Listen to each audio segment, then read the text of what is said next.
بدھ کے روز ایشیائی تجارت میں سونے کی قیمتیں گر گئیں، جو کہ امریکی صدر ڈونلڈ ٹرمپ کی جانب سے چین پر ممکنہ طور پر کم تجارتی محصولات کے اعلان کے بعد ریکارڈ بلندیوں سے مزید گر گئی، جبکہ فیڈرل ریزرو کے خلاف اپنے تضحیک سے بھی پیچھے ہٹ گئے۔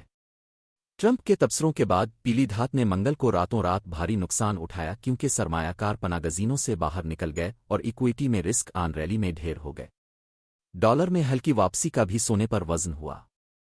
زیادہ تر دیگر دھات کی قیمتوں نے خطرے کے جذبات کو بہتر بنانے سے محدود حمایت حاصل کی، جبکہ سونے میں بڑے نقصانات ٹرمپ کی پالیسیوں پر مسلسل غیر یقینی صورتحال کے باعث محدود تھے۔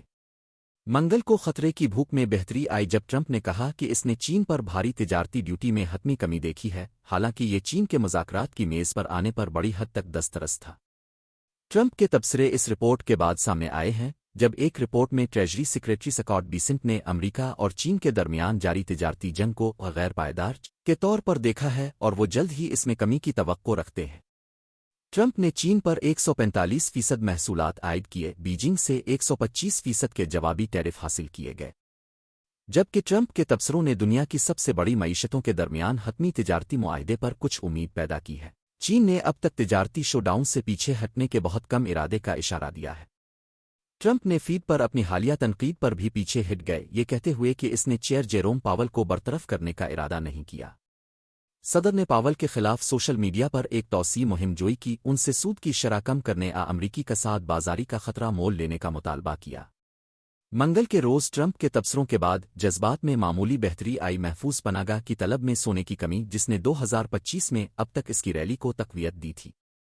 پی مورگن کو توقع ہے کہ 2026 کے وسط تک سونا $4000 فی اونس سے تجاوز کر جائے گا۔ امریکی ٹیرف تجارتی جنگ اور مرکزی بینک کی مسلسل طلب کے درمیان کساد بازاری کی بڑھتی ہوئی توقعات کا حوالہ دیتے ہوئے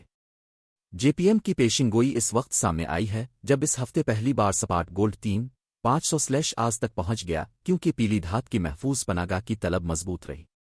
ڈالر اور ٹریجری کی پیداوار میں حالیہ کمی نے بھی ظاہر کیا کہ مارکیٹیں بڑی حد تک سونے کی طرف ایک پناہگاہ کے طور پر متعصب تھیں، لیکن دوسری طرف جے پی ایم نے خبردار کیا کہ سونے کے لیے ممکنہ ریچھ کا معاملہ مرکزی بینک کی طلب میں غیر متوقع کمی کا باعث بن سکتا ہے۔ امریکی معیشت میں لچک بھی محفوظ پناہگاہوں کی طلب کو کمزور کر سکتی ہے۔